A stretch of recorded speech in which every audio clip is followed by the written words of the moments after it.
Halo, nama saya Dolito Situmorang dari D4TLM di Universitas Pelita Harapan. Pada video kali ini, kita akan membahas salah satu instrumentasi laboratorium medis, yaitu spektrofotometer. Nah, sebelum masuk ke pembahasan, saya akan membacakan apa saja poin-poin yang akan dibahas. Yang pertama itu pengertian dan fungsi spektrofotometer. Yang kedua, sejarah spektrofotometer. Yang ketiga, bagian-bagian spektrofotometer. Yang keempat, kalibrasi spektrofotometer. Yang kelima, prosedur penggunaan spektrofotometer. Yang keenam, prinsip kerja spektrofotometer. Yang ketujuh, jenis-jenis spektrofotometer. Yang kedelapan, perawatan spektrofotometer. Yang kesembilan, spesifikasi spektrofotometer.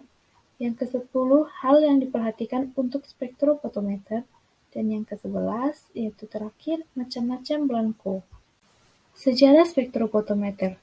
Kemunculan spektrofotometer berawal pada abad ke-19, tepatnya pada tahun 1802 dari seorang ilmuwan bernama William Hyde Wollaston. Pada saat itu, William menemukan bahwa dalam sebuah spektrum optik matahari didapat beberapa garis hitam. Temuan William ini kemudian diperkuat oleh ilmuwan lainnya, yakni Joseph von Fraunhofer. Pada tahun 1814, Joseph juga meneliti hal yang sama, dan kesimpulannya yaitu bahwa garis-garis hitam tersebut disebabkan karena adanya beberapa elemen kimia yang terserap dari matahari tersebut. Pada tahun 1905, ditemukan sebuah alat untuk melihat spektrum. Bentuknya juga hampir menyerupai tabung, dan alat inilah yang kemudian dikenal sebagai spektrofotometer sederhana pada masa itu. Spektrofotometer pun terus berkembang dengan bentuk yang lebih modern. Pengertian spektrofotometer. Spektrofotometer adalah alat yang digunakan untuk mengetahui nilai absorbansi pada suatu sampel larutan dengan menggunakan sinar ultraviolet. Alat ini berasal dari dua alat, yaitu spektrofotometer, yaitu alat yang menghasilkan sinar dari spektrum dengan panjang gelombang tertentu, dan fotometer, yaitu alat pengukur intensitas cahaya yang ditransmisikan atau diabsorpsikan. Fungsi spektrofotometer yaitu untuk mengidentifikasi nilai absorbansi dari suatu sampel dengan menggunakan sinar ultraviolet yang akan dibandingkan dengan kontrol positif.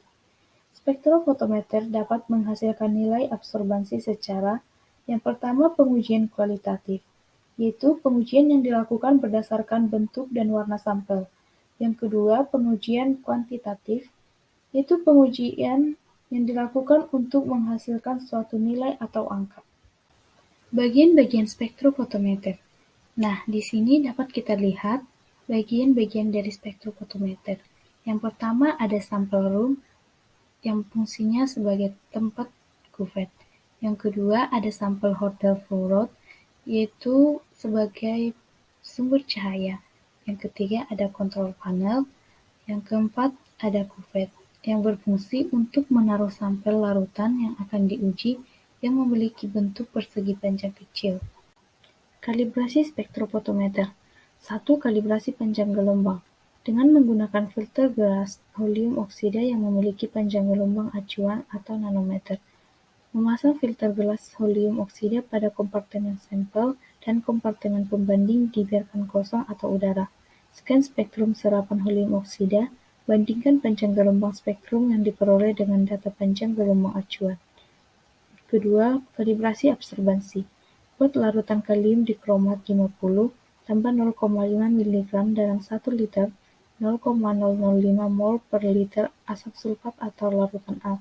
Buat larutan kalium di kromat 100, ditambah 1 mg dalam 1 liter, 0,005 mol per liter asam sulfat atau larutan B.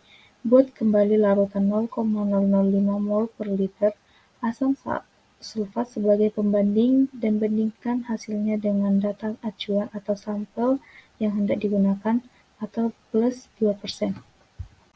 Prosedur penggunaan. 1. Persiapan sampel. Dapat dilakukan dengan menyambungkan fotometer dengan sumber arus listrik. Kedua, tekan tombol power on. 3. Instrumen dibiarkan stabil dengan didiamkan sekitar 5-10 menit.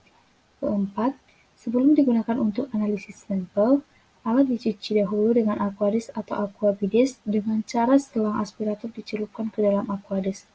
Lalu tekan tombol washing pada monitor atau tekan tombol di belakang selang aspirator. 2. Pengukuran sampel. Yang pertama, siapkan sampel, kalibrator, kisi, dan reagen. Yang kedua, klik tes lalu klik atau pilih nama tes. 3. Klik putar blank lalu masukkan Aquadis dan klik aspirator.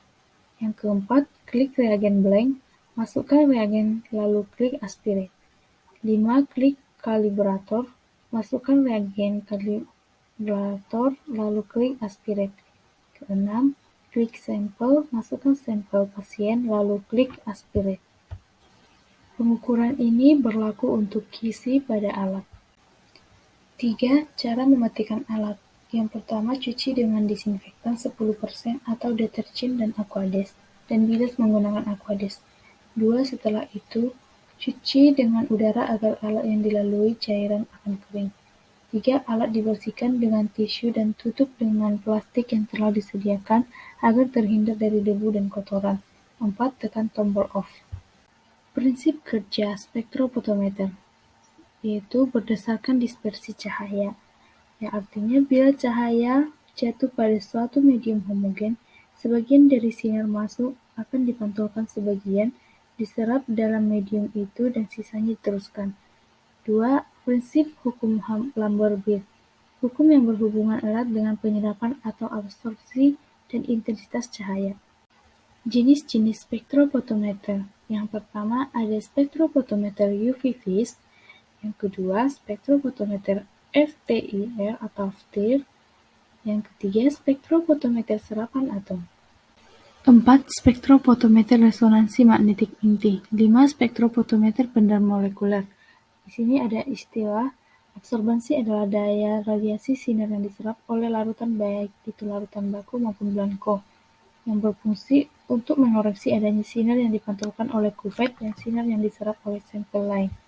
Perawatan spektrofotometer. 1. Gunakan lampu yang sesuai dengan fotometer. 2. Tegangan listrik harus stabil. 3. Hidupkan alat terlebih dahulu selama 5-30 menit, supaya cahaya lampu menjadi stabil. 4. Monokromator atau filter harus bersih, tidak lembab dan tidak berjamur. 5. Kupet harus tepat meletakkannya.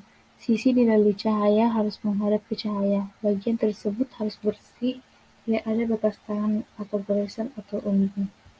Spesifikasi spektrofotometer. 1. Single beam. Spektrofotometer single beam digunakan untuk pengukuran yang bersifat kuantitatif. Panjang gelombang paling rendah pada single beam adalah 190-210 nanomikro, dan yang paling tinggi adalah 800-1000 nanomikro. 2. Double beam.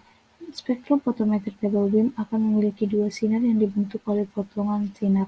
Nantinya sinar pertama akan melewati larutan blanko dan yang kedua akan melewati sampel. Hal yang perlu diperhatikan. Yang pertama, adanya serapan oleh pelarut. Kesalahan ini bisa diatasi dengan menggunakan blanko atau larutan berisi selain komponen yang dianalisis, termasuk di dalamnya adalah cat pembentuk warna. Kedua, perhatikan bahan dasar dan serapan dari kuvet. Biasanya kuvet ini terbuat dari bahan gelas maupun kuarsa, dan kuvet ini harus berasal dari bahan yang berkualitas. Ketiga, kesalahan fotometrik. Kesalahan fotometrik ini sebenarnya masih terbilang normal dalam pengukuran dengan absorbansi rendah maupun tinggi. Macam-macam blanko. Yang pertama, blanko udara. Mengenalkan alat saat kuvet dalam keadaan kosong. 2. Blanko Aquadis. Mengenalkan alat dengan menggunakan Aquadis. 3. Blanko reagen. Yaitu ekstinasi sebenarnya dari larutan reagen yang mengandung konstituen pemeriksaan tanpa penambahan sampel. 4. Blanko sampel. Ekstinasi sebenarnya dari larutan reagensia yang mengandung sampel tanpa penambahan reagensi starter. 5. Reagensi starter. Larutan pereaksi atau reagensi yang menjalankan reaksi yang spesifik. Contoh NaNO3 pada pemeriksaan bilirubin. Sekian yang dapat saya paparkan pada video kali ini.